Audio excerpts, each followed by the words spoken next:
Good morning, students. Welcome to your social science class. Okay.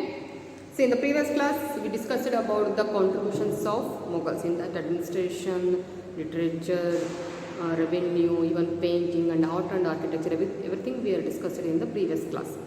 See, today we are going to discuss about the very important thing, that is the Marathas. Because in Indian history, the rise of Maratha, it is a very important aspect which was took place in our India. Okay. See, the rise of Maratha kingdom in the Deccan during the 17th century. Okay. During the time of 17th century, it is a special for Indians because the Maratha kingdom fight for Hindus and the rising of the Hindus. Okay, it is spread over the present North India, especially Maharashtra. Okay, little bit North India ಅನ್ನೋದಕ್ಕಿಂತ centre point ಅಂತ ಹೇಳ್ಬೋದು.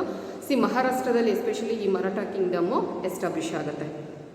C basically at that time the Maharashtra was under the control of Nizam Shahi of Ahmednagar and Adil Shahi of Bijapur. So ಏನು ವಿಜಯಪುರದಲ್ಲಿ ಆಡಳಿತ ಮಾಡ್ತಿದ್ದಂತಹ ಆದಿಲ್ ಶಾಹಿ ಮತ್ತು ಅಹಮದ್ ನಗರದಲ್ಲಿ ಆಡಳಿತ ಮಾಡ್ತಿದ್ದಂತಹ ನಿಜಾಮ್ ಶಾಹಿ ಅವರ ಆಡಳಿತದಲ್ಲಿ ಮಹಾರಾಷ್ಟ್ರ ಇರುತ್ತೆ.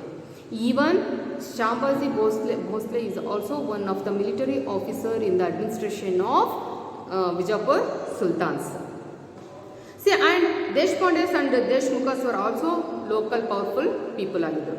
ಸೊ ಆ ಟೈಮಲ್ಲಿ ಮಹಾರಾಷ್ಟ್ರ ಟೋಟಲಿ ಆದಿಲ್ ಶಾಹಿ ಮತ್ತು ನಿಜಾಮ್ ಶಾಹಿ ಅವರ ಆಡಳಿತದಲ್ಲಿ ಇತ್ತು. ಆ ಟೈಮಲ್ಲಿ ಈ ಒಂದು ಮಹಾರಾಷ್ಟ್ರದಲ್ಲಿ ಈ ಮರಾಠ ಕಿಂಗ್ಡಮು ರೈಸ್ ಆಗುತ್ತೆ. So let discuss about Shivaji. C the founding of Maratha Kingdom opened A new chapter in Indian history and the decline of Mughal Kingdom with the time of Aurangzeb. Simultaneously ಅಲ್ಲಿ ಮೊಘಲ್ ಡೈನಾಸ್ಟಿಯಲ್ಲಿ ಔರಂಗಜೇಬನ ಆಡಳಿತದಲ್ಲಿ ನಿಧಾನವಾಗಿ ಮೊಘಲ್ ಡೈನಾಸ್ಟಿ ಅವನತಿ ಹತ್ರ ಹೋಗುತ್ತೆ. ಅಟ್ ದ ಸೇಮ್ ಟೈಮ್ ಇಲ್ಲಿ south ಇಂಡಿಯಾದಲ್ಲಿ ಶಿವಾಜಿಯ ನೇತೃತ್ವದಲ್ಲಿ ಒಂದು ಮರಾಠ ಕಿಂಗ್ಡಮು ಏಳಿಗೆಗೆ ಬರುತ್ತೆ. See what are the reasons behind the rising of Maratha kingdom? ಏನೆಲ್ಲ ಪರಿಸ್ಥಿತಿಗಳು ಅಲ್ಲಿ ಅವರಿಗೆ ಹೆಲ್ಪ್ ಮಾಡ್ತು ಮರಾಠ ಕಿಂಗ್ಡಮು ರೈಸ್ ಆಗೋದಕ್ಕೆ? See the Mughals the kings they are become weaken. And the officers and the officials, they are not at all interested in the developing of the areas which were under the control of Mughals because of distance. So ಮೊಘಲರ ಆಡಳಿತದ ಮೊಘಲರ ಕೈ ಕೆಳಗಿದ್ದಂಥ officers ತುಂಬ ದೂರದಿಂದ ಇರುವಂಥ far away ಪ್ಲೇಸಸ್ನಲ್ಲಿರುವಂಥ ಪ್ರದೇಶಗಳಲ್ಲಿ ಸರಿಯಾಗಿ ಆಡಳಿತವನ್ನು ನಡೆಸಲಿಲ್ಲ. They are started collecting of heavy tax. They are started giving the torture to the farmers. And even they are not at all giving permission to perform the rituals or festivals and other thing, and everything, for everything they have to pay the tax. ಏನಾಗಿತ್ತು ಅಂದರೆ ಅಲ್ಲಿ ಒಂದು communication gap ಆಗಿತ್ತು. So ಮೊಘಲರ ದೊರೆಗಳು weaken ಆಗಿದ್ರು, far away places ಇತ್ತು, ತುಂಬ ದೂರ ಇದ್ದದ್ರಿಂದ ಅವರಿಗೆ ನಮ್ಮ ಪ್ರದೇಶದಲ್ಲಿ ಏನೇನು ಆಗ್ತಾ ಇದೆ ಅದನ್ನು ನೋಡೋದಕ್ಕೆ ಮೊಘಲ್ ದೊರೆಗಳಿಗೆ ಆಗಲಿಲ್ಲ. ಸೊ ಅಲ್ಲಿದ್ದಂಥ ಅಧಿಕಾರಿಗಳು ಏನು ಮಾಡಿದರು, ಈ ಕಡೆ ರೈತರಿಂದ ಹೆಚ್ಚು ಟ್ಯಾಕ್ಸನ್ನು ಕಲೆಕ್ಟ್ ಮಾಡ್ತಾಯಿದ್ರು, ಬಟ್ ಈ ಕಡೆ ದೆಹಲಿ ಮೊಘಲ್ ದೊರೆಗೂ ಸಹ ಕೊಡ್ತಾ ಇರಲಿಲ್ಲ. ಯಾಕಂದರೆ ಮೊಘಲ್ ದೊರೆ ಅಷ್ಟು ಪವರ್ಫುಲ್ ಇರಲಿಲ್ಲ ಅವಾಗ. At that time because of officers, because of prominence leaders, the farmers and the common people and artisan the suffered A lot. ಪ್ರತಿಯೊಂದಕ್ಕೂ, ಒಂದು ದೇವಸ್ಥಾನಕ್ಕೆ ಹೋಗ್ಬೇಕಂದ್ರೂ ಟ್ಯಾಕ್ಸ್ ಕಟ್ಟಬೇಕು, ಒಂದು ಮನೇಲಿ ಹಬ್ಬ ಮಾಡಬೇಕು ಅಂದರೂ ಟ್ಯಾಕ್ಸ್ ಕಟ್ಟಬೇಕು, ಒಂದು ಮದುವೆ ಮಾಡಬೇಕಂದ್ರೂ ಟ್ಯಾಕ್ಸ್ ಕಟ್ಟಬೇಕು. ಈ ರೀತಿ they exploited. The officer started exploiting of farmers, common people and the even women. ಮಹಿಳೆಯರಿಗೂ ಸಹ ಸಾಕಷ್ಟು ಟಾರ್ಚರ್ ಸ್ಟಾರ್ಟ್ ಆಯಿತು ಅವಾಗ. ಅಟ್ ದ ಟೈಮ್ ಆ ಒಂದು ಸಿಚುವೇಶನನ್ನು ನೋಡಿ ಅಲ್ಲಿ ಆ ಒಂದು ಸಿಚುವೇಶನಿಂದ ಹೊರ ಬರೋದಕ್ಕೆ ಒಂದು ಹೊಸ ಒಂದು ರಾಜಮನೆತನ ಉದಯ ಆಗುತ್ತೆ, that is Marathas. And Shivaji able to establish Maratha kingdom by promoting the religious and cultural favor among the Marathas. ಆ ಜನರಲ್ಲಿ ಧರ್ಮದ ಬಗ್ಗೆ, ತಮ್ಮ ಜನಾಂಗದ ಬಗ್ಗೆ ಮೋಟಿವೇಟ್ ಮಾಡಿದರು. ನಾವು ಒಂದಾಗಬೇಕು, ಇಲ್ಲಾಂದರೆ ನಮ್ಮಲ್ಲಿ ಈ ಥರ ಎಕ್ಸ್ಪ್ಲೋಟೇಷನ್ ಆಗ್ತಾನೆ ಇರುತ್ತೆ. ಈಗ ನೋಡಿ, ನೀವು ಮೊನ್ನೆ ನೋಡಿದ್ರಿ ಸರ್ಕಾರಿ ಸಾರಿಗೆ ನೌಕರರ ಒಂದು ಸ್ಟ್ರೈಕ್ ನೋಡಿದ್ರಿ, ರೈತರದ್ದು ನೋಡಿದ್ರಿ. ಅವ್ರೇನು ಮಾಡಿದ್ರು, ಒಗ್ಗಟ್ಟನ್ನು ಪ್ರದರ್ಶನ ಮಾಡಿದರು. ಎಲ್ಲೂ ಸಹ ಒಂದೇ ಒಂದು ಬಸ್ಸು ಸಹ ರೋಡಿಗೆ ಇಳಿಲಿಲ್ಲ. ಅರ್ಥ ಆಗ್ತೇನಾ? ಆ ರೀತಿ ಯೂನಿಟ್ ಆದರೆ ಮಾತ್ರ ನಾವು ಏನಾದರೂ ಸಕ್ಸಸ್ ಆಗೋದಕ್ಕೆ ಸಾಧ್ಯ ಅಂತ ಮೋಟಿವೇಟ್ ಮಾಡಿ ಏನು ಅಲ್ಲಿದ್ದಂಥ ಬುಡಕಟ್ಟು ಜನಾಂಗದವ್ರನ್ನ ಗುಡ್ಡಗಾಡು ಜನಾಂಗದವ್ರನ್ನ ತಗೊಂಡು ಅವರಿಗೆ ಸ್ಪೆಷಲ್ ಟ್ರೈನಿಂಗನ್ನು ಕೊಟ್ಟು ಆ ಮರಾಠ ಕಿಂಗ್ಡಮನ್ನು ರೆಡಿ ಮಾಡಿಕೊಂಡ್ರು. And even he gave the training to the guerrilla war. ಅಲ್ಲಿರುವಂಥ ಟ್ರೈಬಲ್ ಪೀಪಲ್ ಗುಡ್ಡಗಾಡು, ಯಾಕಂದರೆ ಆಲ್ಮೋಸ್ಟ್ ಮಹಾರಾಷ್ಟ್ರದಲ್ಲಿ ಹಿಲ್ಸ್ ಜಾಸ್ತಿ, ದೊಡ್ಡ ದೊಡ್ಡ ಗುಡ್ಡಗಳು ಜಾಸ್ತಿ, ಅಲ್ಲಿ ವಾಸ ಮಾಡ್ತಿದ್ದಂಥ ಟ್ರೈಬಲ್ ಪೀಪಲ್ ಅವ್ರನ್ನ ಯೂಸ್ ಮಾಡಿಕೊಂಡು ಇವನು ತನ್ನದೇ ಆದಂಥ ಒಂದು ಸೈನ್ಯವನ್ನು ಕಟ್ಟಿ ಮರಾಠ ಸಾಮ್ರಾಜ್ಯವನ್ನು ಸ್ಥಾಪನೆ ಮಾಡ್ತಾನೆ. So let's see who is Shivaji. Shivaji was the son of Sambhaji Bhosle and he was born in Shivneri place that is in Pune district. ಇವತ್ತಿನ ಪುಣೆ ಡಿಸ್ಟಿಕ್ನಲ್ಲಿ ಇದು ಶಿವನೇರಿ ದುರ್ಗ ಅನ್ನುವಂಥ ಒಂದು ಪ್ಲೇಸ್ ಬರುತ್ತೆ, ಅಲ್ಲಿ ಶಿವಾಜಿ ಅವರ ಜನನ ಆಗುತ್ತೆ. And his father name is Shivaji Bhosle and mother is Jijabai. So Jijabai ಅಂದರೆ very famous in our Indian history because she is the first guru who taught about to the good things. ಅಪ್ರೈಟಿಂಗ್ ಆಗಿರ್ಬೋದು ಆ್ಯಂಡ್ ರಿಲಿಜಿಯಸ್ ಫೇವರ್ ಆಗಿರ್ಬೋದು, honesty ಆಗಿರ್ಬೋದು, ಎಲ್ಲವೂ ಏನು ಶಿವಾಜಿಯಲ್ಲಿ ನಾವು ಏನು ಒಳ್ಳೆ ಕ್ವಾಲಿಟೀಸ್ ಅಂತ ನಾವು ನೋಡಿದ್ವಿ ಅದೆಲ್ಲದನ್ನು ಕೊಟ್ಟಿದ್ದು ಸಹ Jijabai. The first Guru of Shivaji. Okay, ಒಂದು ಮಗು ಒಳ್ಳೆ ದೇಶಭಕ್ತ ಆಗಬೇಕು ಅಥವಾ ಒಬ್ಬ ಒಳ್ಳೆ ಪ್ರಜೆ ಆಗಬೇಕು ಅಥವಾ ಒಬ್ಬ ಅಡ್ಮಿನಿಸ್ಟ್ರೇಟರ್ ಆಗಬೇಕು ಅಂದ್ರೆ ಅವನಲ್ಲಿ ಏನು ಕ್ವಾಲಿಟೀಸ್ ಇರಬೇಕು ಅವೆಲ್ಲ ಕ್ವಾಲಿಟಿಗಳನ್ನು at the childhood itself she trained. Jijabai ಆ ಶಿವಾಜಿ ಮಗು ಇದ್ದಾಗಲೇ ಅವನಲ್ಲಿ ಎಲ್ಲ ಕ್ವಾಲಿಟೀಸನ್ನು ಕೊಡ್ತಾ ಹೋದ್ಲು.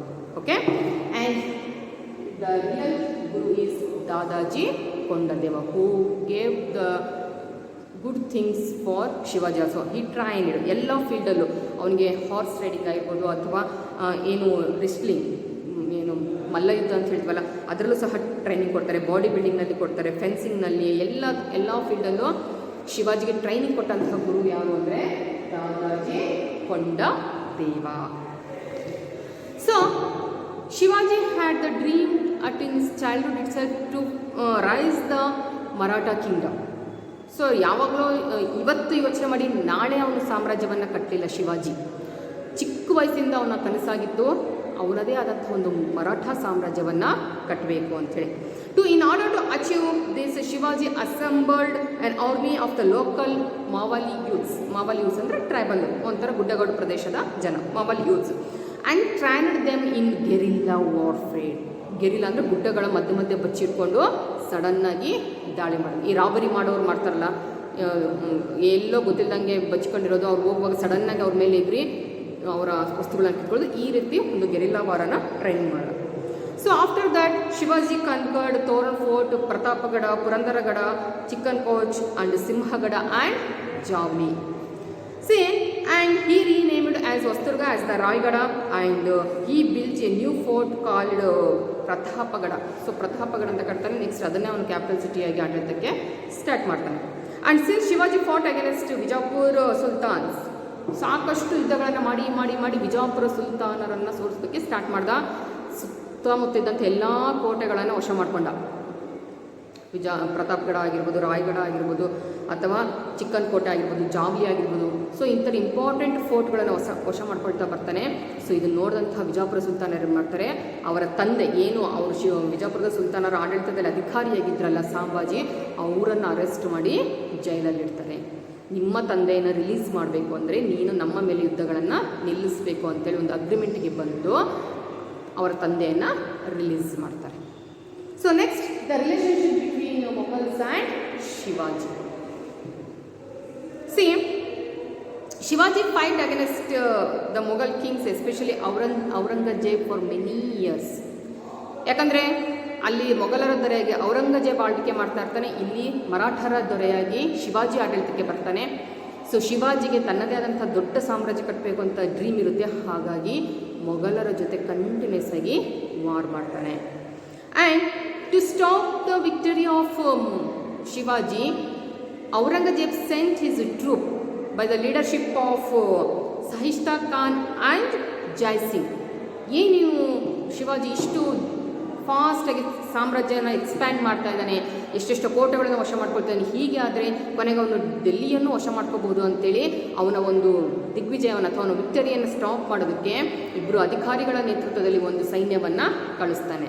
So Shaista Khan and Jai Singh are the leaders who fought against Shivaji. And that ವಾರಲ್ಲಿ ಶಿವಾಜಿ ಸಂಪೂರ್ಣವಾಗಿ ಸೋತು ಹೋಗ್ತಾನೆ. And they came on agreement. ಆ ಯುದ್ಧವನ್ನು ನಿಲ್ಲಿಸುವಾಗ ಒಂದು ಇಂಪಾರ್ಟೆಂಟ್ ಅಗ್ರಿಮೆಂಟನ್ನು ಮಾಡ್ಕೊಳ್ತಾರೆ. That is Purandargad agreement. ಶಿವಾಜಿಗೂ ಔರಂಗಜೇಬನ ಸೇನಾಧಿಕಾರಿಗಳಾದಂಥ ಶೈಸ್ತಾ ಖಾನ್ ಮತ್ತು ಜೈಸಿಂಗನ ನಡುವೆ ಯುದ್ಧ ಆಗುತ್ತೆ. ಆ ಯುದ್ಧವನ್ನು ಒಂದು ಅಗ್ರಿಮೆಂಟಿನ ಮೂಲಕ ನಿಲ್ಲಿಸ್ತಾರೆ. According to that agreement, Shivaji handed over 23 forts to Aurangzeb. ತಾನು ಗೆದ್ದಂತಹ ಕೋಟೆಗಳಲ್ಲಿ 23 ಕೋಟೆಗಳನ್ನು ಮೊಘಲರಿಗೆ ಬಿಟ್ಟುಕೊಡ್ತಾನೆ.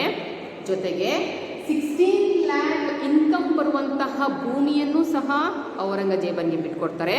ಆ್ಯಂಡ್ 5000 ಕಾವಲರಿ ಸೇನೆಯನ್ನು ಸಹ ಆಸ್ ಎ ಗಿಫ್ಟ್ ಆಗಿ ಕಳಿಸ್ತಾನೆ. ಈ ಅಗ್ರಿಮೆಂಟಿನ ಮೂಲಕ ಆ ಯುದ್ಧ ಅಲ್ಲಿ ನಿಂತು ಹೋಗುತ್ತೆ. And he promised to be loyal to the Mughals, and he sent the 5000 cavalry with his son Sambhaji. ತನ್ನ ಮಗನ ಜೊತೆ 5000 ಜನಸಂಖ್ಯೆ ಉಳ್ಳಂಥ ಒಂದು ಸೈನ್ಯವನ್ನು ಆ್ಯಸ್ ಎ ಗಿಫ್ಟಾಗಿ ಮೊಘಲ್ಸ್ಗೆ ಕೊಡ್ತಾರೆ. ಆ್ಯಂಡ್ ಪ್ರಾಮಿಸ್ ಮಾಡ್ತಾರೆ, ಇನ್ಯಾವತ್ತೂ ನಾವು ಮೊಘಲರ ಸಾಮ್ರಾಜ್ಯದಲ್ಲಿ ಯುದ್ಧ ಮಾಡೋದಿಲ್ಲ ಅಂಥೇಳಿ. And to intention the stop of Shivaji's invention towards Adil Shahi of Bijapur and Nizam Shahi of Golconda, so Jai Singh called Shivaji to a agreement. So ಇವನು ಹೀಗೆ ಬಿಟ್ಟರೆ ಸೌತ್ ಇಂಡಿಯಾದಲ್ಲೂ ಯುದ್ಧವನ್ನು ಮಾಡ್ತಾನೆ ಅಂತೇಳಿ ಒಂದು ಅಗ್ರಿಮೆಂಟ್ ಮಾಡ್ಕೊಳ್ಳೋಣ ಅಂಥೇಳಿ ಶಿವಾಜಿಯನ್ನು ಡೆಲ್ಲಿಗೆ ಅವರ ಆಸ್ಥಾನಕ್ಕೆ ಕರೀತಾರೆ. But Aurangzeb treated ill treated or he is not given proper respect to Shivaji. ಏನು ಅವರ ಮೊಘಲರ ಆಸ್ಥಾನಕ್ಕೆ ಶಿವಾಜಿಯನ್ನು ಕರೆಸ್ಕೊಂಡಂತಹ ಔರಂಗಜೇಬ್ ಶಿವಾಜಿಗೆ ತುಂಬ ಇನ್ಸಲ್ಟ್ ಆಗೋ ಹಾಗೆ ನಡ್ಕೊಳ್ತಾನೆ. ಸೊ ಆಟೋಮೆಟಿಕ್ಲಿ ಶಿವಾಜಿಗೆ ಹರ್ಟ್ ಆಗುತ್ತೆ. ಅವನೇನು ಮಾಡ್ತಾನೆ, ಪ್ರೊಟೆಸ್ಟ್ ಮಾಡ್ತಾನೆ, ಅವ್ರ ವಿರುದ್ಧ ಹೋರಾಟಕ್ಕೆ ರೆಡಿ ಆಗ್ತಾನೆ. ಸೊ ಆವಾಗ ಆ ಶಿವಾಜಿಯನ್ನು ಮತ್ತು ಅವರ ಮಗ ಸಾಂಬಾಜಿಯನ್ನು ಅರೆಸ್ಟ್ ಮಾಡಿ ಆಗ್ರಾ ಕೋಟೆಯಲ್ಲಿ ಬಚ್ಚಿಡ್ತಾರೆ. ಸ್ವಲ್ಪ ದಿನ ಆದಮೇಲೆ few days later or few months later Shivaji ಮತ್ತು ಅವನ ಮಗ ಸಾಂಬಾಜಿ ಈ ಫ್ರೂಟ್ಸ್ಗಳ ಬ್ಯಾಸ್ಕೆಟ್ ಬರುತ್ತಲ್ಲ ಅದರಲ್ಲಿ ಬಚ್ಚಿಟ್ಕೊಂಡು ಆ ಆಗ್ರಾ ಕೋಟೆಯಿಂದ ತಪ್ಪಿಸ್ಕೊಂಡು ವಾಪಸ್ ಬರ್ತಾರೆ. And later he strengthened his army and conquered many forts which were lost. ಏನು ಈ ಅಗ್ರಿಮೆಂಟಲ್ಲಿ ಕಳ್ಕೊಂಡಿದ್ನಲ್ಲ ಕೋಟೆಗಳನ್ನು, ಮತ್ತು ಆ ಎಲ್ಲ ಕೋಟೆಗಳನ್ನು ಸಹ Shivaji ವಶಪಡಿಸ್ಕೊಳ್ತಾನೆ. And he collected the Chauha tax and Sardeshmukhi tax. Chauha tax means 1/4 and Sardeshmukhi tax means 1/10. ಈ ಥರ ಭೂಮಿಯನ್ನು ಏನು ಅದರ ಫರ್ಟಿಲಿಟಿಯಿಂದ ಡಿವೈಡ್ ಮಾಡಿ, ಸೊ ಯಾವ ಲ್ಯಾಂಡ್ಗೆ ಎಷ್ಟೆಷ್ಟು ಕಲೆಕ್ಟ್ ಮಾಡಬೇಕು ಅಂಥೇಳಿ ಟ್ಯಾಕ್ಸನ್ನು ಸಹ ಕಲೆಕ್ಟ್ ಮಾಡಿದ್ರು. And Shivaji's coronation was took place in the time of 1674. Very important date 1674. ಅಂದರೆ ಶಿವಾಜಿಯ ಪಟ್ಟಾಭಿಷೇಕ ಆಗುತ್ತೆ 1674ನಲ್ಲಿ. And that at that time he got the title that is Chhatrapati. ಇವತ್ತಿಗೂ ಸಹ ನಾವು ಶಿವಾಜಿಯನ್ನು ಛತ್ರಪತಿ ಶಿವಾಜಿ ಅಂತ ಹೇಳಿ ಕರಿತೀವಿ. ಅದು ಬಿರುದು ಸಿಕ್ಕಿದ್ದು ಯಾವಾಗಲೂ ಅವರ ಪಟ್ಟಾಭಿಷೇಕ. That took place in the year of 1674 and he got the title Chhatrapati Shivaji. Okay, so next we will discuss about administration. See, Shivaji had organized an efficient administration in his kingdom, and the king is have the supreme power at the time of administration. And he divided his kingdom into small provinces. Especially he divided his kingdom into two types, that is Swaraj and Mughal areas.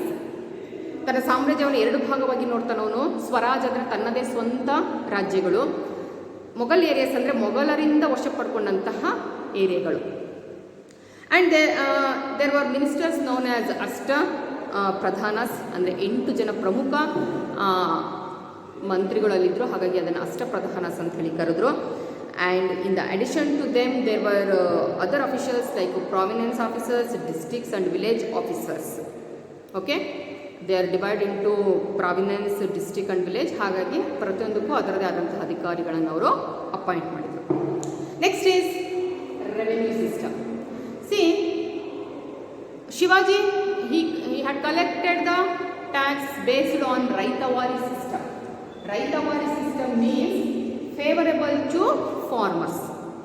ರೈತರಿಗೆ ಯಾವ ರೀತಿ ಎಷ್ಟು ಹಣ ಕೊಟ್ಟರೆ ಅವ್ರಿಗೆ ಸಾಧ್ಯ ಕಟ್ಟೋದಕ್ಕೆ, ಅವ್ರಿಗೆ ಹಿಂಸೆ ಮಾಡಿ ಹೊಡೆದು ಬಡ್ದು ಟ್ಯಾಕ್ಸ್ ಕಲೆಕ್ಟ್ ಮಾಡ್ತಾ ಇರಲಿಲ್ಲ. So he collected the tax based on Raiyatwari system and which was very helpful to farmers. Sorry. And he banned the tax system of Jahangir revenue system. ಜಹಾಂಗೀರನ ಕಾಲದಲ್ಲಿದ್ದಂಥ ರೆವೆನ್ಯೂ ಸಿಸ್ಟಮನ್ನು ಬ್ಯಾನ್ ಮಾಡಿ ಇವನದೇ ಅಂಥ ರೆವೆನ್ಯೂ ಸಿಸ್ಟಮನ್ನು introduce ಮಾಡ್ತಾರೆ. So based on that Chauth and Sardeshmukhi ಅಂತ ಎರಡು ಥರದ ಟ್ಯಾಕ್ಸ್ ಕಲೆಕ್ಟ್ ಮಾಡ್ತಾರೆ. Chauth means 1/4 and Sardeshmukhi means 1/10. See next judicial system. In Shivaji's administration, he followed the traditional system of judiciary. ಅಂದರೆ ಅನಾದಿ ಕಾಲದಲ್ಲಿ ಬ್ರಾಹ್ಮಣರು ಏನು ಕೊಡ್ತಾ ಇದ್ರಲ್ಲ ವೇದಗಳನ್ನು ನೋಡಿ ಯಾವ ತಪ್ಪಿಗೆ ಏನು ಶಿಕ್ಷೆ ಏನು ಅಂತೇಳಿ ಆ ರೀತಿ ಓಲ್ಡ್ ಟ್ರೆಡಿಷನಲ್ ವೇನಲ್ಲಿ ತನ್ನ ಜುಡಿಷಿಯರಿ ಸಿಸ್ಟಮನ್ನು ಮೇಂಟೈನ್ ಮಾಡ್ತಾನೆ. So he appointed Brahmins as a judges and based on smritis ಅಂದರೆ ವೇದ ಉಪನಿಷತ್ತುಗಳಲ್ಲಿ ಬರುತ್ತಲ್ಲ ಅದು. Based on smritis Shivaji disperse the judges through ಬ್ರಾಹ್ಮಿಣ್ಗಳನ್ನು ಅಲ್ಲಿ ಜಡ್ಜಾಗಿ ಕೂರಿಸಿದೆ. ಯಾಕಂದರೆ ಅವ್ರಿಗೆ ವೇದಗಳ ಬಗ್ಗೆ ಹೆಚ್ಚು ನಾಲೆಡ್ಜ್ ಇರುತ್ತೆ. ಹಾಗಾಗಿ Brahmin judges are appointed in the field of judiciary. So next is army. So the Maratha army had infantry, cavalry, elephant units and cannon units. ಎಲ್ಲ ಥರದ ಆರ್ಮಿಯನ್ನು ಸಹ ಮರಾಠರು ಇಟ್ಕೊಂಡಿದ್ದರು. And there were important forts. ಸಾಕಷ್ಟು ಕೋಟೆಗಳನ್ನು ಕಟ್ಟಿದ್ರು for the security purpose, especially Raigad, Rajgad, Pratapgad and Sinhagad. Strong forts were built for the security purpose. And the havaldars was the supervisor of the fort. ಈ ಕೋಟೆಗಳನ್ನು ನೋಡ್ಕೊಳ್ಳೋದಕ್ಕೆ to take care of the forts havaldars were appointed. ಕೋಟೆಗಳ ಮೇಲೆ ನಿಂತು ಯಾರಾದರೂ ದಾಳಿ ಮಾಡ್ತಾರಾ ಆ ಕೋಟೆ ಒಳಗಡೆ ಇರುವಂಥ ಜನರ ರಕ್ಷಣೆಗೆ ಹವಾಲ್ದಾರ್ಸನ್ನು ಅಪಾಯಿಂಟ್ ಮಾಡ್ತಾ ಇದ್ರು. And the army was into a small units and Shivaji's soldiers were especially trained in guerrilla warfare. ಅವ್ರದ್ದೇ ಆದಂಥ ಒಂದು ಸ್ಪೆಷಲ್ ಗೆರಿಲ್ಲಾ ವಾರ್ ನಾಲೆಡ್ಜ್ ಇತ್ತು. ಸೊ ಅದರಲ್ಲಿ he trained very well. Shivaji ಸಾಕಷ್ಟು ಟ್ರೈನಿಂಗನ್ನು ಕೊಟ್ಟು ಅವನ ಆರ್ಮಿಯನ್ನು ಸ್ಟ್ರೆಂಥನ್ ಮಾಡ್ಕೊಂಡಿದ್ದರು. So next we will discuss about the successor of Shivajis. Okay, take the points, make a note and read in your, especially read the textbooks in your home. Okay, thank you.